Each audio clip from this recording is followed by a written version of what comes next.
वो होते हैं point charge. Please remember one thing, वो होते हैं पॉइंट चार्ज। अगर पॉइंट चार्ज के अलावा आप कोई और चार्ज डिस्ट्रीब्यूशन पे कूलम्स लॉ लगाएंगे तो वहां पर आपकी बात नहीं बनेगी। इस टेस्ट चार्ज को मैं बिल्कुल यहां पर ले आऊं सोर्स चार्ज की जगह, तो आपके पास आर की वैल्यू 0 हो जाएगी। एंड जब आर 0 हो जाएगा बेटा, उस पॉइंट पर इलेक्ट्रिक फील्ड नॉट डिफाइंड हो जाती है।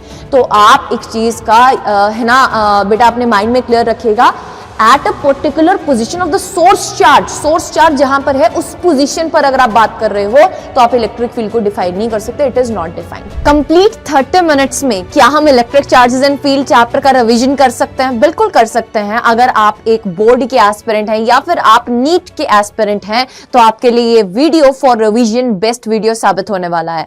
तो अपनी कुर्सी की पेटियां बांध लें, because electric charges and field के सफर पर अब हम निकलने वाले हैं। सो नेक्स्ट 30 मिनट्स में आपका पूरा कंप्लीट चैप्टर का रिवीजन हो जाएगा with important graphs, with important formulas, with important pointers. So make sure that you watch this video till the end. If you are a new user, don't forget to subscribe to the video and press the bell icon. इसी chapter का detailed lecture मैंने लिया था बहुत ही recent में, यानी कि अगर मैं बात करूं, मैंने कल ही इसका एक वन शॉट सेशन लिया था जिसमें मैंने कंप्लीट एनसीईआरटी में से आपको इस चैप्टर को रिवाइज करवाया था और साथ ही साथ हम इस चैप्टर को फुल डिटेल में कवर कर रहे थे। तो आपके लिए एक छोटा सा है ना रिवीजन पैकेट मैं लेकर आ गई हूं इस चैप्टर का। सो मेक श्योर करिएगा कि अगर आप इसके नोट्स पाना चाहते हैं तो आप मेरे साथ कनेक्ट कर रहे हैं। किस तरीके से आप कनेक्ट कर सकते हैं फॉर द नोट्स?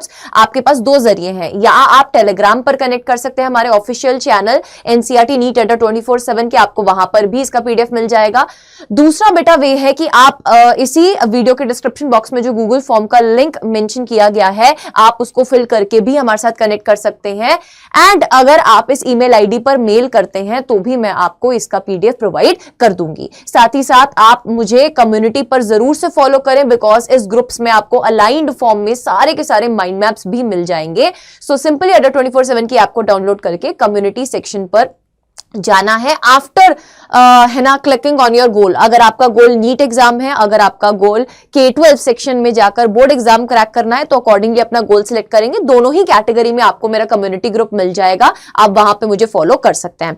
तो चलिए बिना किसी देरी के स्टार्ट करते हैं इस चैप्टर के माइंड मैप के साथ। एक बार फायर इमेजेस जरूर से बना दीजिएगा in the chat box and session को बेटा जरूर से लाइक कर दीजिएगा और पूरा कंप्लीट माइंड मैप अटेंड करने के बाद सेशन पर जरूर से कमेंट करके जाइएगा। I will be waiting for your comments.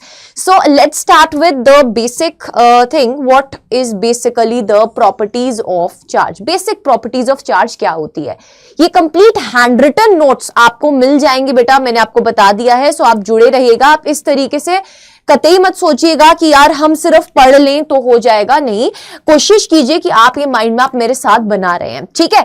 देखिए बेसिक प्रॉपर्टीज ऑफ चार्ज की अगर हम बात करें तो इलेक्ट्रिक चार्ज की सबसे बेसिक प्रॉपर्टी क्या है कि ये एडिटिव होता है नेचर में। हम नॉर्मली चार्ज को ऐड कर सकते हैं बेटा, कंजर्व्ड होता है, यानी कि charge can neither be created nor be destroyed. Third is quantized होता है, यानी कि किसी भी बॉडी के ऊपर जितना टोटल चार्ज होता है ना, वो integral multiple of electronic charge होता है। इलेक्ट्रॉनिक चार्ज आपका द मोस्ट फंडामेंटल चार्ज होता है, इससे छोटा चार्ज पॉसिबल नहीं है। That is 1.6 into 10 raised to the power -19 coulomb. यानी कि किसी बॉडी के ऊपर अगर टोटल चार्ज हमें निकालना है ना, तो वो हम कैसे देखेंगे कि अगर किसी बॉडी में इलेक्ट्रॉन एंटर कर रहा है तो वो बॉडी नेगेटिवली चार्ज हो जाएगी, अगर किसी बॉडी से इलेक्ट्रॉन जा रहा है निकल के तो वो बॉडी पॉजिटिवली चार्ज हो जाएगी। नेगेटिविटी गई ना बॉस, ठीक है। सो इस तरीके से बेटा आई होप आपको पता चल चुका है कि किसी बॉडी के ऊपर अगर कितना पॉजिटिव चार्ज है या नेगेटिव चार्ज है वो integral multiple of electronic charge के टर्म्स में हम बता सकते हैं, ठीक है। सो इसकी वैल्यू होती है 1.6 into 10 raised to the power -19 coulomb. Next हमारे पास इस चैप्टर में आता है Coulomb's law. Coulomb's law is again very important बेटा। अगर हम बात कर रहे हैं दो चार्जेस की, दो चार्जेस में कितना फोर्स लग रहा है, कितना वो अट्रैक्ट हो रहे हैं या रिपेल हो रहे हैं, because we know that basic properties में हमें ये चीज पता है कि जो लाइक चार्जेस होते हैं वो रिपेल करते हैं और जो अनलाइक चार्जेस होते हैं वो अट्रैक्ट करते हैं, ठीक है। I hope you know this thing, बहुत बेसिक सी चीज है। पॉजिटिव पॉजिटिव बेटा रिपेल करेगा, पॉजिटिव नेगेटिव अट्रैक्ट करेगा। अब वो कितना रिपेल या कितना अट्रैक्ट कर रहा है उसकी वैल्यू हमें कौन बताएगा? उसकी वैल्यू हमें कूलम्स लॉ से, इलेक्ट्रोस्टैटिक फोर्स से पता चलेगी। सो बेटा मेक श्योर दैट कि आप यहां पर कूलम्स लॉ का फॉर्मूला ध्यान से देख रहे हैं। That Coulomb's law is basically a inverse square law, जिसमें आप दो चार्जेस के बीच के डिस्टेंस की अगर आप बात कर रहे हैं, that is referred to as r here. तो बेटा आपके पास जो फोर्स होता है वो इनवर्सली प्रोपोर्शनल टू आर का स्क्वायर होता है, यानी कि जितना डिस्टेंस आपके दो चार्जेस के बीच का बढ़ता जाएगा, इलेक्ट्रोस्टैटिक फोर्स या आप बोल सकते हैं कूलम्स लॉ के अकॉर्डिंगली कूलम फोर्स, बेटा वो उतना ही कम होता जाएगा। ऑफ कोर्स यार, अगर एक चार्ज की फील्ड से दूसरा चार्ज बाहर चला गया तो यार उसको क्या ही फर्क पड़ेगा। यार वो होता है ना गली वाला डॉगी जो हर टाइम भाव भाव करता रहता है, जैसे ही उसकी गली में एंटर कर रहे हो, जैसे ही आप गली से बाहर गए उसको क्या लेना देना तुमसे, वो उस गली का ही शेर है बेटा। तो इसी तरीके से आपका जो कूलम्स लॉ है बेटा वो आपको क्या बताता है कि जब आपके पास आर यानी कि distance between the two charges कम होगा। अब ये जो दो चार्जेस हैं वो किस तरीके के चार्जेस हैं बेटा? ये जो दो चार्जेस हम ले रहे हैं, कूलम्स लॉ जिन पर एप्लीकेबल होता है वो होते हैं point charge. Please remember one thing, वो होते हैं पॉइंट चार्ज। अगर पॉइंट चार्ज के अलावा आप कोई और चार्ज डिस्ट्रीब्यूशन पे कूलम्स लॉ लगाएंगे तो वहां पर आपकी बात नहीं बनेगी, ठीक है। सो यहां पे आपको एक चीज याद रखनी है दैट ये दोनों चार्जेस बेटा आपके अगर हम कंसिडर कर रहे हैं वैक्यूम में या फ्री स्पेस में, तो उस टाइम पर हमारे पास ये के जो रहता है that is basically an electrostatic constant. Board exams में ना ये क्वेश्चन पूछा भी जाता है कई बार कि बेटा ये जो इलेक्ट्रोस्टैटिक कांस्टेंट है क्या वो एक्चुअली एक कांस्टेंट है? No, this is not actually a constant because it is depending upon medium. बेटा k की वैल्यू होती है 1/4 पाई एप्सिलॉन नॉट। अगर वैक्यूम है तो एप्सिलॉन नॉट आ रहा है। एप्सिलॉन नॉट क्या रहता है आपके पास? एब्सोल्यूट परमिटिविटी रहता है। किसी चार्ज को फील्ड में अगर हम कंसिडर कर रहे हैं, किसी वैक्यूम में कंसिडर कर रहे हैं या किसी और मीडियम में कंसिडर कर रहे हैं, तो उन दो चार्जेस को कितना परमिशन मिल रखा है उस मीडियम में इंटरैक्ट करने का, वो आपको परमिटिविटी से पता चलता है। ये डिटेल लेक्चर में मैंने सब कुछ पढ़ा रखा है। चलो let's come back to this part. यहां पर बेटा k की वैल्यू होती है 9 × 10⁻⁹ न्यूटन मीटर का स्क्वायर कूलम इनवर्स का स्क्वायर। एप्सिलॉन नॉट रहता है बेटा 8.85 × 10⁻⁻12 यूनिट्स, ठीक है। नेक्स्ट बेटा अगर हम इसको लिखते हैं वेक्टर फॉर्म में, आपको पता है फोर्स एक वेक्टर क्वांटिटी है जिसमें हम डायरेक्शन को भी साथ में कंसिडर कर रहे होंगे। तो बेटा जी यहां पर जो फोर्स रहता है अगर आप उसको वेक्टर फॉर्म में लिखना चाहें तो वो इनवर्सली प्रोपोर्शनल टू आर का क्यूब हो जाएगा, ठीक है। Again I am saying this कि आपको वेक्टर फॉर्म को एज सच इंप्लीमेंट करने की जरूरत नहीं पड़ती, चाहे बोर्ड्स की बात कर रहे हैं चाहे आप नीट की बात कर रहे हैं। आपको बेसिक फॉर्मूला याद है, ये वाला कॉन्सेप्ट याद रखो। लाइक चार्जेस दूर जाएंगे, अनलाइक चार्जेस अट्रैक्ट होंगे, बस डायरेक्शन वहां से निकल आएगी, ठीक है, डायरेक्शन वहां से निकल आएगी। नेक्स्ट आगे चलते हैं बेटा जी। अब हम बात करेंगे सुपरपोजिशन प्रिंसिपल की। सुपरपोजिशन प्रिंसिपल क्या होता है? देखो दो चार्जेस खुश थे, है ना, उन दोनों के बीच में कुछ इंटरैक्शन हो रही थी। व्हेन आई से इंटरैक्शन तो इट कैन बी अट्रैक्टिव और इट कैन बी रिपल्सिव, ठीक है, इंटरैक्शन हो रही थी। अब अगर हम मान के चलें कि ये दो चार्जेस बैठे थे और हम किसी तीसरे चार्ज को पिक्चर में ले आते हैं, तो बेटा तीसरा चार्ज भी कुछ ना कुछ अपना इंपैक्ट डालेगा। लेट्स सपोज अगर हम किसी एक चार्ज को कंसिडर कर लेते हैं Q1 बेचारा यहां पर अब बेटा है ना इसकी बैंड बजने वाली है, इसके ऊपर हम टोटल फोर्स निकालने वाले हैं। सो अगर हम Q1 के ऊपर टोटल फोर्स देखेंगे due to Q2 and Q3, ये आपके पास टोटल एक्सप्रेशन आ जाएगा बेटा फोर्स का।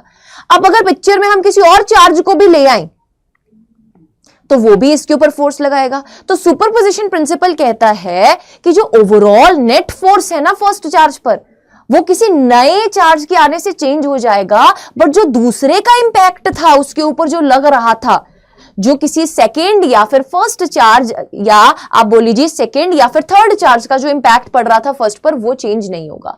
सो सुपरपोजिशन प्रिंसिपल ये कहता है that due to new charge there will be no effect on the forces due to individual charges, ठीक है। तो ओवरऑल आपके पास जो वेक्टर सम रहता है फोर्सेस का ऑन अ पर्टिकुलर चार्ज, उसको हम सुपरपोजिशन प्रिंसिपल से फाइंड कर सकते हैं। It is a vector sum बेटा, please remember this thing, it is a vector sum, vector sum, vector sum. आप इसको नॉर्मल सम नहीं ले सकते हो, डायरेक्शन फोर्स की साथ में आपको कंसिडर करनी पड़ती है। फिर आपके पास टॉपिक आता है इलेक्ट्रिक फील्ड इंटेंसिटी का। What is electric field intensity? आपके पास कोई चार्ज था, लेट्स सपोज कोई चार्ज था बेटा, उसकी विसिनिटी में आस पास वाले रीजन में अगर मैं किसी और चार्ज को ले आऊं जो इस चार्ज की वजह से एक डर फील करने लगे या फिर एक प्यार फील करने लगे। बेटा डर फील करेगा तो रिपेल करेगा, प्यार फील करेगा तो अट्रैक्ट होगा। ठीक है, सिंपल एज दैट। सो अगर हम इस चार्ज की बात कर रहे हैं, ये कौन, सोर्स चार्ज, सोर्स चार्ज की फील्ड में अगर कोई और चार्ज आ गया जो इस सोर्स चार्ज की वजह से अट्रैक्ट या फिर रिपेल हो जाए, तो बेटा जी उस जगह को बोलते हैं इलेक्ट्रिक फील्ड। और उस जगह में किसी एक पर्टिकुलर पॉइंट पर इस सोर्स चार्ज का कितना इंपैक्ट पड़ रहा है उसको बोला जाता है इलेक्ट्रिक फील्ड इंटेंसिटी। तो electric field intensity is a measurable quantity, but electric field is not a measurable quantity बेटा, it is a theoretical quantity. It is that जगह अराउंड दैट चार्ज जिसमें कोई और चार्ज आएगा तो उसको इंपैक्ट फील होगा। I hope the concepts are getting crystal clear and you are revising on a super hit speed. So बेटा जी इसका अगर फॉर्मूला बात करें इलेक्ट्रिक फील्ड इंटेंसिटी का, that is basically the force divided by the test charge and you will eventually find कि यार electric field intensity ना आपका जो टेस्ट चार्ज है उस पर डिपेंड ही नहीं करती। टेस्ट चार्ज बेटा यहां पर डिडक्ट हो जाता है न्यूमरेटर और डिनोमिनेटर से। सो ये क्वेश्चन भी पूछा जा सकता है क्या electric field intensity test charge पर डिपेंड करती है? The answer is no, it does not depends upon the test charge. तो अगर किसी सोर्स चार्ज की वजह से आप बात कर रहे हो, जैसे जैसे आप दूर जाते जाओगे you can see that electric field intensity बेटा ड्रॉप होती जा रही है। तो it is inversely proportional to are का square. So at R is equal to 0 अगर आप बिल्कुल उस चार्ज की पोजीशन पे आ जाते हो, अगर आप बिल्कुल उस चार्ज की पोजीशन पे आ जाते हो तो बेटा आर की वैल्यू 0 हो जाएगी। बोलो इस टेस्ट चार्ज को मैं बिल्कुल यहां पर ले आऊं सोर्स चार्ज की जगह, तो आपके पास आर की वैल्यू 0 हो जाएगी। एंड जब आर 0 हो जाएगा बेटा उस पॉइंट पर इलेक्ट्रिक फील्ड नॉट डिफाइंड हो जाती है। तो आप एक चीज का है ना बेटा अपने माइंड में क्लियर रखिएगा, at a particular position of the source charge जहां पर है उस पोजीशन पर अगर आप बात कर रहे हो तो आप इलेक्ट्रिक फील्ड को डिफाइन नहीं कर सकते। It is not defined. ठीक है, इट इज नॉट डिफाइंड। अब अगर हमारे पास एक क्वेश्चन पूछा जाता है बोर्ड एग्जाम में कि हम टेस्ट चार्ज को पॉजिटिव और स्मॉल क्यों कंसिडर करते हैं, why we consider it small and why we consider it positive, बेटा ये 2 मार्कर्स में पूछ सकते हैं। तो पॉजिटिव इसलिए कंसिडर करते हैं बिकॉज हमें नेगेटिव एटीट्यूड वाले लोग, नेगेटिव एटीट्यूड वाले चार्ज पसंद नहीं है। हम एनसीईआरटी नीट अड्डा 24/7 में एकदम प्योर हार्टेड लोग हैं, है ना, जो सिर्फ कंटेंट ओरिएंटेड हैं। तो बेटा जी आपको एक चीज का ध्यान रखना है कि अगर आप इस चैनल पे न्यू हैं so don't forget to hit the subscribe button and session को जरूर से लाइक कर दीजिएगा अगर आपको ऐसा लग रहा है कि सारे कॉन्सेप्ट्स एकदम बबल की तरह, एक वो बचता है ना यार, वो जब जिससे प्यार करते हो वो सामने आती है तो दिल में गिटार बजते हैं, इसी तरीके से बेटा जी जब कॉन्सेप्ट समझ में आ जाए ना तो वो गिटार बजने चाहिए। तो गिटार बज रहे हैं तो सेशन को लाइक जरूर से कर देना। तो अगर हम बात कर रहे हैं पॉजिटिव चार्ज की, वो इसलिए लेते हैं because for the case of positive charge बेटा हमारे पास फोर्स और इलेक्ट्रिक फील्ड इंटेंसिटी की डायरेक्शन सेम रहती है, दे आर पैरेलल। आपका एक छोटू सा फॉर्मूला यहां से जो निकल के आता है बेटा, यहां से एफ को आप क्या लिख सकते हो, Q0 इंटू ई। बोलो अगर टेस्ट चार्ज पॉजिटिव होगा तो फोर्स और इलेक्ट्रिक फील्ड पैरेलल होंगे, और अगर आप टेस्ट चार्ज को ही बड़ा कर दोगे, लेट सपोज आपने बोला नहीं मैम मुझको तो टेस्ट चार्ज को बड़ा करना है, तो अगर आप टेस्ट चार्ज को बड़ा कर दोगे इन दैट पर्टिकुलर केस बेटा जी टेस्ट चार्ज खुद अपनी एक फील्ड जनरेट कर देगा और उस फील्ड में अगर कोई और चार्ज आएगा तो फिर गड़बड़ हो जाएगी। सो ये हम मेक श्योर करते हैं कि टेस्ट चार्ज का जो फील्ड है वो बड़ा ना हो, टेस्ट चार्ज बड़ा ना हो, इसलिए हम टेस्ट चार्ज को स्मॉल लेते हैं और पॉजिटिव कंसिडर करते हैं, स्मॉल लेते हैं और पॉजिटिव कंसिडर करते हैं। ठीक है, नेक्स्ट आ जाइए। अब बात करते हैं इलेक्ट्रिक फील्ड लाइंस की। बेटा इलेक्ट्रिक फील्ड लाइंस क्या होता है? नॉर्मली अगर आप बात करो इतने सब फॉर्मूला से जब हम जूझ रहे थे तो फैराडे जी आए हमारा मसीहा बनकर, उन्होंने बोला कि आप डरो नहीं, हम आपको पिक्टोरियल फॉर्म में इलेक्ट्रिक फील्ड को समझा देंगे। तो व्हाट ही डिड वाज उन्होंने इलेक्ट्रिक फील्ड लाइंस का कॉन्सेप्ट दिया जिसको हम लाइंस ऑफ फोर्स भी बोलते हैं। बेटा अगर आप बात करें कि एक्चुअली में किसी चार्ज से उड़ती हुई इलेक्ट्रिक फील्ड लाइन दिखाई देती है, no this is nothing like that बेटा जी। इलेक्ट्रिक फील्ड लाइंस या electric lines of force is basically a pictorial concept, it is a virtual concept, it does not exist. Electric field lines actually में exist नहीं करती हैं।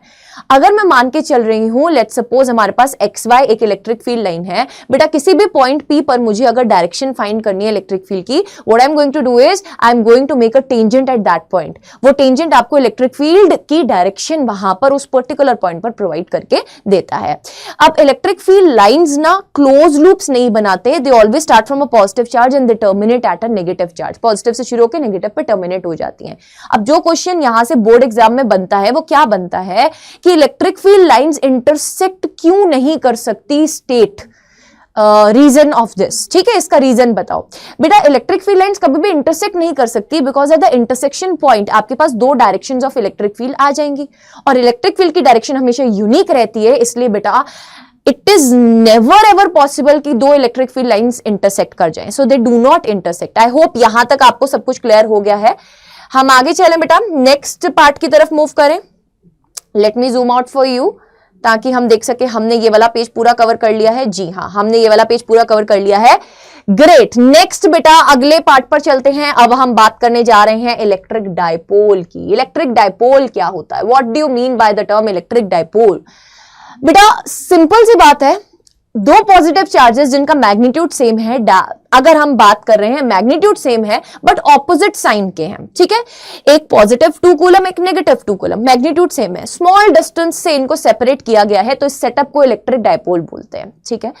आपको कभी भी इलेक्ट्रिक डायपोल के विद रिस्पेक्ट टू किसी पॉइंट का अगर डिस्टेंस मेजर करना है तो वो आप हमेशा विद रिस्पेक्ट टू कैसे करते हैं बेटा? सेंटर ऑफ द डायपोल से करते हैं। जैसे कि अगर हम लेंसेज के केस में बात करें तो ऑप्टिकल सेंटर के विद रिस्पेक्ट टू मेजर कर रहे होते हैं, मिरर में बात करें तो हम पोल के विद रिस्पेक्ट टू मेजर कर रहे होते हैं, डायपोल के केस में बेटा सेंटर ऑफ द डायपोल के विद रिस्पेक्ट टू हम मेजर करते हैं, ठीक है बेटा। दो पोजीशंस आती थी, एक तो जो एक्सिस के अलोंग होती थी उसको एक्सियल पोजीशन बोलते थे, और अगर सेंटर से हम एक परपेंडिकुलर ड्रॉ कर देते थे, इसके ऊपर कोई पॉइंट आ जाता था, इसको इक्वेटोरियल पोजीशन बोलते थे। बेटा इलेक्ट्रिक डायपोल मूवमेंट आपको स्ट्रेंथ ऑफ द डायपोल के बारे में बताता है, जिसकी वैल्यू आपके पास charge into distance between the two charges that is 2a multiply करके आपको यहां पर वैल्यू जो मिलती है वो होती है इलेक्ट्रिक डायपोल मूवमेंट। बेटा 2a आपके पास एक वेक्टर क्वांटिटी है जिसकी डायरेक्शन हमेशा क्या रहती है? इलेक्ट्रिक डायपोल मूवमेंट की डायरेक्शन हमेशा आपके पास यहां पर जो distance between the two charges है उसकी डायरेक्शन में रहती है, और वो हम हमेशा from negative to positive charge consider कर रहे होते हैं। ऐसा यूनिट क्या होता है बेटा? इसका कूलम मीटर होता है, क्योंकि चार्ज के विद रिस्पेक्ट टू कूलम आ गया ऐसा यूनिट, और बेटा आपके पास डिस्टेंस के विद रिस्पेक्ट टू मीटर आ गया, तो coulomb metre is basically the SI unit, ठीक है। शॉर्ट डायपोल के केस में बेटा अपन क्या कंसिडर करते हैं? लेट्स सपोज ये कोई पी पॉइंट कंसिडर किया था, तो बेटा ये जो आर डिस्टेंस है, आप देखो मैं अगर इस पॉइंट से, let's suppose this is the centre of the dipole, मैं इस पॉइंट से बहुत दूर चली जाऊं, स्क्रीन से दूर जा चुकी हूं बेटा, भाग चुकी हूं, तो आपके पास जब ये आर डिस्टेंस बहुत बड़ा हो जाता है तो ये डायपोल आपको छोटू सा दिखाई देने लगता है। This is basically the concept of short dipole. तो बेटा जी शॉर्ट डायपोल के केस में आपको कभी कभी क्या काफी टाइम्स ऐसा हुआ है बोर्ड एग्जाम्स में बेटा ये वाली डेरिवेशन पूछी गई है। प्लीज यहां पर जो भी बच्चे देख रहे हैं इन टाइमिंग्स को जरूर से मेंशन कर दीजिएगा। इलेक्ट्रिक डायपोल की एक्सियल और इक्वेटोरियल वाली डेरिवेशन प्लीज रट के जाइएगा। नहीं समझ आ रही है तो मेरा वेट कीजिए, मेरे नाम से सर्च कर सकते हैं तो मेरे नाम से सर्च कर लीजिए ARSHPREET electric charges and field important derivations, तो आपको मिल जाएगा। बट अगर आप चाहते हैं कि मैम यहां पर दोबारा से आपको करवा दें डेरिवेशंस तो भी कमेंट सेक्शन में जरूर से लिखकर जाएगा, ठीक है बेटा। अगर हम एक्सियल की बात कर रहे हैं, एक्सियल पर इलेक्ट्रिक फील्ड होती है 2kp vector divided by r का क्यूब, इक्वेटोरियल पे होती है -kp डिवाइडेड बाय r का क्यूब। बेटा एक्सियल में इक्वेटोरियल के विद रिस्पेक्ट टू अगर मैग्नीट्यूड वाइज देखोगे तो डबल फील्ड होती है, और यहां पर इक्वेटोरियल में नेगेटिव साइन क्या सिंबलाइज करता है? दैट इलेक्ट्रिक फील्ड की डायरेक्शन जो इक्वेटोरियल पे है वो डायपोल मूवमेंट की डायरेक्शन से ऑपोजिट रहती है, बट एक्सियल के केस में बेटा they are in the direction. अब ये तो शॉर्ट डायपोल की कंडीशन के अंडर फॉर्मूलाज बनते हैं। अगर शॉर्ट डायपोल ना हो, क्योंकि नीट में जब आपके पास क्वेश्चन आएगा या फिर बोर्ड में आपका लेवल ऑफ द क्वेश्चन बढ़ाना होगा तो बेटा वो शॉर्ट डायपोल ना देकर अगर नॉर्मल कंडीशन ले लें तो एक्सियल के केस में फॉर्मूला आता है 2kr divided by r square plus a square whole का स्क्वायर। इक्वेटोरियल में आता है kp divided by r square plus a square whole raise to the power 3/2। बेटा ये वाले फॉर्मूलाज उस केस में आपको याद रखने हैं। इसी केस में अगर शॉर्ट डायपोल का कंडीशन है बेटा तो r बहुत बड़ा हो जाएगा किससे? a से। r बहुत बड़ा हो जाएगा किससे? a से। उसके बाद हमारे पास 3 टाइप की चार्ज डिस्ट्रीब्यूशन आती हैं। इसको कवर करने से पहले ये इलेक्ट्रिक डायपोल है ना यूनिफॉर्म फील्ड को कवर करते हैं, फिर इधर आती हूं, ठीक है बेटा। अगर हमने इस डायपोल को बिठा दिया यूनिफॉर्म इलेक्ट्रिक फील्ड में, याद रखिएगा एक बात कि यूनिफॉर्म इलेक्ट्रिक फील्ड की कहानी बहुत सरल है। यूनिफॉर्म इलेक्ट्रिक फील्ड में जब आप किसी डायपोल को बिठा देते हैं तो बेटा पॉजिटिव चार्ज पर force in the direction of electric field, negative charge के ऊपर force opposite to the direction of electric field, तो नेट फोर्स तो डायपोल पे जीरो आ जाता है यूनिफॉर्म इलेक्ट्रिक फील्ड में। नॉन यूनिफॉर्म में नहीं आता है, नॉन यूनिफॉर्म में it may or may not भी जीरो रहता है। नीट में यहां से क्वेश्चन फंसाया गया था, टॉर्क और फोर्स के कॉन्सेप्ट को जरा सा ऊपर हाई लेवल पर लेकर जाना है बोर्ड एग्जाम्स में, तो यहां से बेटा क्वेश्चन फंस सकता है इस चैप्टर का। सो मेक श्योर करें कि याद रखें यूनिफॉर्म फील्ड है उस केस में बेटा नेट फोर्स जीरो होगा, नॉन यूनिफॉर्म फील्ड बोल दिया तो it may or may not भी जीरो हो जाएगा। ठीक है, तो बेटा इस केस में टॉर्क का जो एक्सप्रेशन आता था वो P क्रॉस E निकल के आता था। P is electric dipole moment, E is electric field intensity. बेटा अगर स्टेबल इक्विलिब्रियम का केस होता है तो थीटा की वैल्यू 0 डिग्री आती है, यानी कि इलेक्ट्रिक फील्ड और डायपोल मोमेंट दोनों सेम ही डायरेक्शन में होते हैं। अनस्टेबल के लिए क्या होता था, इलेक्ट्रिक फील्ड और डायपोल मोमेंट ऑपोजिट डायरेक्शन में होते हैं। इस अनस्टेबल पोजीशन से जैसे ही थोड़ा सा भी, जरा सा भी, नन्हा सा मुन्ना सा जरा सा भी डिस्टर्बेंस दिया डायपोल को तो बेटा वो इन the direction of electric field चला जाएगा, यानी कि अनस्टेबल इक्विलिब्रियम वाला केस स्टेबल इक्विलिब्रियम में चेंज हो जाता था। तो ये वैल्यूज आपको याद रखने की जरूरत है। ठीक है, ये वैल्यूज आपको याद रखने की जरूरत है। अब बात आती है चार्ज डिस्ट्रीब्यूशंस। बेटा जी चार्ज डिस्ट्रीब्यूशंस होती हैं आपके पास तीन टाइप की। कॉन्टिन्यूस चार्ज डिस्ट्रीब्यूशंस की अगर मैं बात करूं, linear, surface, volume. Linear charge density की अगर आप बात कर रहे हो, लैम्डा से डिनोट करते हैं कितना चार्ज है पर यूनिट लेंथ, अगर आप फाइंड करते हो that is linear charge density. Surface charge density होती है कितना चार्ज है पर यूनिट एरिया, आप उसको बोलते हो सरफेस चार्ज डेंसिटी। बेटा वॉल्यूम चार्ज डेंसिटी कैसे फाइंड करते हो, कितना चार्ज है पर यूनिट वॉल्यूम, उसको आप वॉल्यूम चार्ज डेंसिटी से डिनोट करते हो। फिर अगर हम बात करते हैं इलेक्ट्रिक फ्लक्स की एंड एरिया वेक्टर की, हमने बचपन से एरिया को एज अ स्केलर क्वांटिटी पढ़ा था, बट एरिया बेटा एक वेक्टर क्वांटिटी हम ट्रीट करते हैं इन दिस चैप्टर। तो बेटा जी अगर आपके पास कोई क्लोज्ड एरिया है तो क्लोज्ड एरिया के केस में आप एरिया वेक्टर को कैसे ड्रॉ करते हैं, आउटवर्ड परपेंडिकुलर कंसीडर करते हैं। बट अगर कोई ओपन एरिया है तो उस केस में आपके पास परपेंडिकुलर दो डायरेक्शंस पॉसिबल होती हैं, ऊपर वाली भी और नीचे वाली भी। बट अगर क्लोज्ड सरफेस है, क्लोज्ड शेप है, तो उस केस में हमेशा आप आउटवर्ड नॉर्मल कंसीडर करते हैं। बेटा लेट्स सपोज मैंने किसी है ना एरिया को कंसिडर किया है इलेक्ट्रिक फील्ड में, तो कितनी लाइंस ऑफ फोर्स इस एरिया से क्रॉस कर रही है, आई रिपीट क्रॉस कर रही है, आई रिपीट क्रॉस कर रही है, यानी कि आर पार जा रही है, छूकर नहीं गुजर रही, आर पार जा रही है। कितनी इलेक्ट्रिक लाइंस ऑफ फोर्स इस एरिया से, उस बेसिकली फील्ड लाइंस को हम इलेक्ट्रिक फ्लक्स के नाम से जानते हैं। बेटा फ्लक्स इज बेसिकली व्हाट, अगर आप बात करो जनरल फॉर्मूला की तो मैंने आपको बताया था that integration of E dot of ds, वहां पर लिख देना उसको, जहां पर आपके पास बेटा थीटा क्या रहेगा, angle between electric field intensity and, बोलो फटाफट से जल्दी से चैट बॉक्स में लिखेंगे, area vector. It is not basically the angle between electric field and area. ना ना ना ना ना, इस पॉइंट को जरूर से मेंशन करना, इस टाइमिंग को जरूर से मेंशन करना। बेटा यहां पर आपके पास थीटा एंगल होता है electric field intensity and area vector के बीच का। Area vector is always perpendicular to area, याद रखिएगा बेटा। ठीक है, तो ये आपके पास इलेक्ट्रिक फ्लक्स निकल के आ जाता है।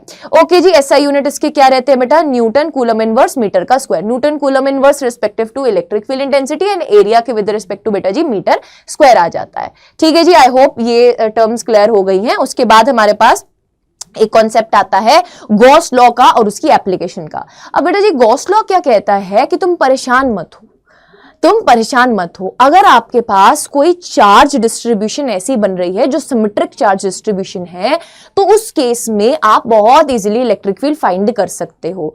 अगर हम गॉस लॉ की बात करें तो वो कहता है कि net flux is equals to charge enclose by epsilon naught. अगर किसी एरिया ने पर्टिकुलर कुछ चार्ज को इनक्लोज किया हुआ है, तो अगर आप इनक्लोज चार्ज को epsilon naught, where epsilon naught is the absolute permittivity, अगर आप कंसिडर कर रहे हो चार्ज को वैक्यूम में तो एप्सिलॉन नॉट आएगा। अगर वैक्यूम में नहीं कंसिडर कर रहे तो डिनोमिनेटर में क्या आएगा ये जरूर से मेंशन करना बेटा, this is your homework question. ठीक है, अगर आप वैक्यूम में कंसिडर नहीं कर रहे हो चार्ज को, अगर आपने ले लिया चार्जेस को ऑयल में, आपने ऑयल में कंसिडर कर लिया, तो बेटा डिनोमिनेटर में यहां पे क्या आएगा जरूर से मेंशन कीजिएगा। तो यहां पर ये बोलता है गॉस लॉ कि आपके पास आप इजीली फ्लक्स फाइंड कर सकते हो charge enclosed by epsilon naught करके, where epsilon naught is the permittivity, absolute permittivity, but charges को इसमें कहां कंसिडर किया हुआ है, वैक्यूम में कंसिडर किया हुआ है। तो यहां पर ना तीन एप्लीकेशंस आती हैं based on this Gauss's law. First is linear charge, density के विद रिस्पेक्ट टू होती है, एक लाइन चार्ज डिस्ट्रीब्यूशन है, उसके ऊपर आपके चार्जेस दिए गए हैं, आपको किसी पी पॉइंट पर इलेक्ट्रिक फील्ड पूछी गई है। बेटा बोर्ड्स में ये बहुत इंपॉर्टेंट टॉपिक है, मार्क माय वर्ड्स, इसमें से एक डेरिवेशन या इसके साथ मिलता जुलता क्वेश्चन एक्सपेक्टेड है कि पूछा जाएगा। ठीक है, यहाँ पे फॉर्मूला निकलता है lambda divided by 2 pi epsilon naught r. Electric field और आर इनवर्सली प्रोपोर्शनल रह रहे हैं, यानी कि जैसे जैसे ये दूर जाता जाएगा पॉइंट पी, तो बेटा इलेक्ट्रिक फील्ड गिरती जाएगी, इनवर्सली प्रोपोर्शनल टू आर रहता है। ठीक है, आपके पास अगर पॉजिटिव चार्ज है तो लैम्डा पॉजिटिव आ जाएगा, अगर नेगेटिव चार्ज है तो लैम्डा नेगेटिव आ जाएगा। चार्ज डेंसिटी को विद रिस्पेक्ट टू साइन आप सब्स्टिट्यूट करेंगे, उस हिसाब से बेटा आपके पास इलेक्ट्रिक फील्ड आ जाएगी। अगर पॉजिटिव है तो पी पॉइंट पर इलेक्ट्रिक फील्ड बनेगी इस डायरेक्शन में, पी पॉइंट पर इलेक्ट्रिक फील्ड बनेगी इस डायरेक्शन में, राइट। अगर नेगेटिव है तो इलेक्ट्रिक फील्ड बनेगी इस डायरेक्शन में। ठीक है, आई होप ये चीजें आपको क्लियर हो गई हैं। ठीक है जी, उसके बाद आता है आपके पास infinitely charged sheet, plane sheet. उसकी वजह से बेटा आपको इलेक्ट्रिक फील्ड निकालने आता है। तो आपको जब भी गॉस लॉ लगाना है ना, आपको एक चीज याद रखनी है कि हमें गॉसियन सरफेस बनाना पड़ेगा। जैसे कि यहां का गॉसियन सरफेस मैंने क्या कंसिडर किया, सिलेंड्रिकल, उसमें हमने फिर चार्ज एनक्लोज निकाला। यहां का गॉसियन सरफेस अब क्या कंसिडर करोगे, यहां का गॉसियन सरफेस भी सिलेंड्रिकल कंसिडर कर रहे हो, बट इस सिलेंडर में जो एरिया कंट्रीब्यूट कर रहा होगा, जो सरफेस कंट्रीब्यूट कर रहा होगा फ्लक्स में, वो डिफरेंट होगा। बेटा अगर आप इन सरफेसेस की बात कर रहे हो, इलेक्ट्रिक फील्ड इस डायरेक्शन में जा रहा है, एरिया वेक्टर भी इस डायरेक्शन में जा रहा है, जब दोनों पैरेलल होंगे तो फ्लक्स की वैल्यू क्या आ जाएगी, cos ऑफ 0 डिग्री कितना होता है, बोलो शाबाश, cos ऑफ 0 डिग्री कितना होता है, 1 के बराबर होता है। यानी कि ये क्रॉस सेक्शनल एरियाज कंट्रीब्यूट कर रहे हैं। बट अगर आप कर्व्ड सरफेस एरिया की बात कर रहे हो, इस पर्टिकुलर केस में curved surface will not contribute, because वहां पर इलेक्ट्रिक फील्ड और एरिया वेक्टर क्या हो जाएंगे बेटा, परपेंडिकुलर हो जाएंगे। इलेक्ट्रिक फील्ड ऐसे जा रही है, एरिया वेक्टर परपेंडिकुलर जा रहा है, तो cos ऑफ 90 की वैल्यू हो जाएगी 0। डिटेल्ड में फुल लेक्चर में पढ़ा रखा है, उसको जाकर देख लेना अगर नहीं देखा है। तो बेटा यहां पे इलेक्ट्रिक फील्ड आती थी sigma divided by 2 epsilon not an का कैप, डिपेंडिंग अपॉन पॉजिटिव है या नेगेटिव है, आपके पास उस तरीके से इलेक्ट्रिक फील्ड की डायरेक्शन रहती थी। बेटा जी अगर हम बात कर रहे हैं थिक शीट की, थिक शीट के केस में आपके पास नीचे से डिनोमिनेटर से 2 गायब हो जाता है। थिक शीट मोटी क्यों हुई, थिक शीट ने 2 को खा लिया, इस तरीके से याद रख सकते हो। थिक शीट मोटी क्यों हुई, बिकॉज उसने 2 को खा लिया, तो it is sigma divided by epsilon not. और स्फेरिकल शेल के केस में ये कभी किसी टाइम में बोर्ड से रिड्यूस कर दिया गया था, बट फिर से बेटा ऐड कर दिया गया है। याद रखिएगा, आप इलेक्ट्रिक फील्ड इनसाइड किसी भी पॉइंट पर अगर निकालना चाहते हैं दैट विल बी 0। अगर आप सरफेस की बात करेंगे, इलेक्ट्रिक फील्ड कितनी आ जाएगी बेटा सरफेस पर, के Q divided by capital R का स्क्वायर, और बाहर किसी पॉइंट पे फाइंड करेंगे तो के क्यू डिवाइडेड बाय आर का स्क्वायर इंटू आर का कैप। अगर आप चाहते हैं मैं डिटेल्ड इसकी डेरिवेशंस भी कवर करवाऊं तो कमेंट सेक्शन में कमेंट करके जरूर से जाइएगा। अब हम चलते हैं आगे, let's move forward to the next slide, जिसमें मैं सारे इंपॉर्टेंट डायग्राम्स आपको बता रही हूंगी इस चैप्टर के साथ एसोसिएटेड। बेटा अगर हम पॉजिटिव चार्ज की वजह से बात करें, electric field lines radially outward जाती हैं, ऑलवेज रिमेंबर रेडियली आउटवर्ड जा रही हैं। नेगेटिव चार्ज में रेडियली इनवर्ड आ रही हैं। अगर पॉजिटिव टू नेगेटिव देखोगे तो पॉजिटिव से स्टार्ट होकर नेगेटिव पे टर्मिनेट हो जाती हैं। बेटा जी अगर आपके पास किसी चार्ज का मैग्नीट्यूड ज्यादा है तो उसके से निकलती हुई लाइंस भी ज्यादा होंगी अगर पॉजिटिव चार्ज है। अगर किसी का मैग्नीट्यूड कम है तो उसके विद रिस्पेक्ट टू जो इलेक्ट्रिक फील्ड लाइंस हम बना रहे होंगे वो भी क्या होंगी, कम होंगी। ठीक है, I hope the things are getting crystal clear. Next, ये पॉजिटिव चार्ज की रिपल्शन को शो कर रहा है। नेक्स्ट अगर आप बात करोगे यूनिफॉर्म इलेक्ट्रिक फील्ड की, तो बेटा यूनिफॉर्म इलेक्ट्रिक फील्ड को आप कैसे बनाते हैं, पैरेलल लाइंस ड्रॉ करनी है, इक्वली स्पेस्ड होनी चाहिए, तो ए बी सी किसी भी पॉइंट पे बात करोगे फील्ड हमेशा क्या रहेगी, बराबर रहेगी। बट वहीं पर अगर आप नॉन यूनिफॉर्म फील्ड की बात कर रहे हो, आप देख सकते हो they are not equally spaced, यहां पर डिस्टेंस कम है, यहां पर डिस्टेंस ज्यादा है, तो इस पर्टिकुलर केस में बेटा आपके पास इलेक्ट्रिक फील्ड ए बी की बराबर नहीं होगी। This is the case of non uniform electric field. और ऐसे ही नॉन यूनिफॉर्म इलेक्ट्रिक फील्ड में अगर आप डायपोल को प्लेस कर देते हो तो बेटा उसके ऊपर फोर्स और टॉर्क की value may or may not भी 0 होती है। ठीक है, ये चीज आपको याद रखनी है। अब अगर आप पॉइंट चार्ज की वजह से बात करो, E is inversely proportional to are का स्क्वायर, बेटा ये वाला डायग्राम बनेगा आपके पास। अगर आप linear infinite long straight conductor की बात कर रहे हो, डायग्राम्स को प्लीज ध्यान से देखो। अगर हम बात कर रहे हैं इनफाइनाइट चार्ज शीट की तो डायग्राम को ध्यान से देखो। अगर हम बात कर रहे हैं electric field due to spherical shell की, तो बेटा स्फेरिकल शेल के अंदर इलेक्ट्रिक फील्ड क्या रहता है, 0 रहता है। तो आप अगर E वर्सेस R को प्लॉट कर रहे हो तो सरफेस तक आते आते बेटा, सरफेस तक इनसाइड टू सरफेस आपके पास इलेक्ट्रिक फील्ड 0 रहता है, सरफेस पर मैक्सिमम हो जाता है और फिर इनवर्सली प्रोपोर्शनल टू आर का स्क्वायर हो जाता है। वहीं पर अगर आप सॉलिड स्फीयर को कंसिडर कर लो, सॉलिड स्फीयर वाला पार्ट जो है वो आपके एग्जांपल में आता है, बट अदरवाइज बेटा इसकी डेरिवेशन एज सच नहीं पूछी जाती, बट फिर भी हम करेंगे कवर आने वाले दिनों में, जुड़े रहो बस मेरे साथ।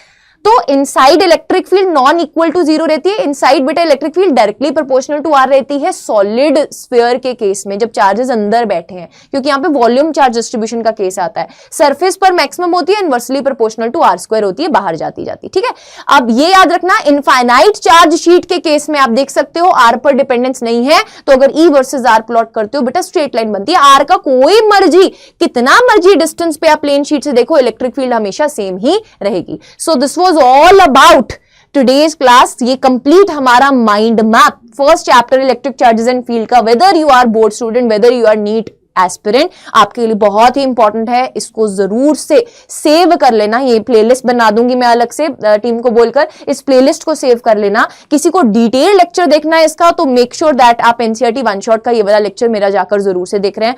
बहुत ही जल्द सेकंड चैप्टर भी आने वाला है, जुड़ जाओ हमारे साथ। Don't forget to subscribe to the channel and हमारे टेलीग्राम चैनल को जरूर से ज्वाइन कीजिएगा for the PDF, and you can join me here as well. आप मुझे मेल भी कर सकते हैं for any type of query. मिलते हैं बेटा जी फिर नेक्स्ट वीडियो में। Till then stay tuned, don't forget to subscribe, press the bell icon and like जरूर से कर देना। Bye bye.